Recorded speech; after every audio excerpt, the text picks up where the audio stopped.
14 अगस्त 1947 का दिन कभी भी भुलाया नहीं जा सकता। इस दिन भारतीय नेतृत्व का राष्ट्रवाद व्यक्तिवाद के सामने बौना हो गया था।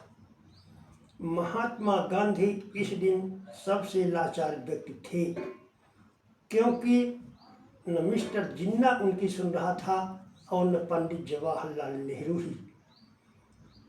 देश की बागडोर को अपने हाथ में संभालने को आतुर मोहम्मद अली जिन्ना एकाएक मुसलमान बन गए और पंडित जवाहरलाल नेहरू एकाएक हिंदू बन गए। जबकि सच्चाई ये थी कि मोहम्मद अली जिन्ना कभी भी किसी भी मस्जिद पर नमाज पढ़ने नहीं गया और न पंडित जवाहरलाल नेहरू ही कभी महात्मा गांधी के साबरमती आश्रम में बैठकर भजन ही गाया। पंडित नेहरू कहा करते थे कि मुझे गधा कह लो पर हिंदू मत कहो। I am Hindu by accidental, मैं दुर्घटनाग्रस्त हिंदू हूँ। 14 अगस्त 1947 को हिंदुस्तान मजहबी जुनून का शिकार हो गया। देश का विभाजन हो गया। हमारे देश के 62 जिले पाकिस्तान के इस्लामिक कैद में चले गए। पूर्वी बंगाल के 17 जिले, पंजाब के 26 जिले, सीमा प्रांत के 4 जिले, सिंध के 8 जिले, बलूचिस्तान 4 जिले और गुलाम कश्मीर के 3 जिले। राष्ट्रवादी विचारधारा से ही देश की अखंडता संभव है। अखंड भारत का दिव्य स्वरूप प्रत्येक भारतवासी को अपने अंतर्मन में रखना चाहिए। के संघर्ष में पाकिस्तान मिट जाएगा और हमारा भारत का अखंड स्वरूप और मजबूत होकर उभरेगा।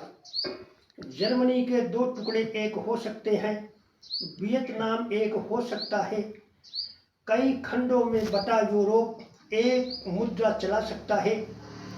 विस्थापित होने के बाद यहूदियों के प्रचंड इच्छा शक्ति के कारण आज वे अपने इजराइल में रहते हैं, तो हमारी भारत माता जो प्राकृतिक रूप से एक है, अखंड क्यों नहीं हो सकती। बांग्लादेश के बारे में कभी कोई सोच भी नहीं सकता था ये अलग होगा, लेकिन 1971 में वो अस्तित्व में आया और एक स्वतंत्र राष्ट्र बना। भारत के बारे में कुछ वर्ष पूर्व विभाजन होगा ऐसी बात करना भी असंभव लगती थी। जब पंडित जवाहरलाल नेहरू से पत्रकारों ने पूछा कि विभाजन के बारे में आपकी क्या राय है, तो पंडित नेहरू ने कहा था कि विभाजन की बात करना विलक्षण मूर्खता है और इसकी खिल्ली उड़ाते हुए उन्होंने कहा था कि जो विभाजन की मांग करते हैं वे मूर्खों के स्वर्ग में रहते हैं। कहा जाता है कि वीर सावरकर की अस्थियां आज भी उनके घर में पूर्वजों के द्वारा एकत्रित की गई सजोई हुई है, क्योंकि मरने के पूर्व वीर सावरकर ने अपने आत्मकथा में अपने वसीयत में लिख गए हैं कि हमारी अस्थि सिंधु नदी में तभी प्रवाहित की जाए जब भारत एक बार पुनः अखंड हो जाए। भारत पुनः अखंड होगा। प्रत्येक देशवासी इसको अपने अंतर्मन में रखें, इसके लिए काम करते रहें, तो वह दिन दूर नहीं कि हमारा भारत पुनः अखंड नहीं होगा। दिन दूर नहीं, खंडित भारत को पुनः अखंड बनाएंगे। उस स्वर्ण दिवस के लिए आज से कमर कसे बलिदान करें, जो पाया उसमें खो न जाए, जो खोया उसका ध्यान करें। चंदन अक्षत पुष्प चढ़ाकर उड़ नहीं हो सकते हैं, हो जाए भारत हो अखंड, बस इतनी आकांक्षा मेरी है।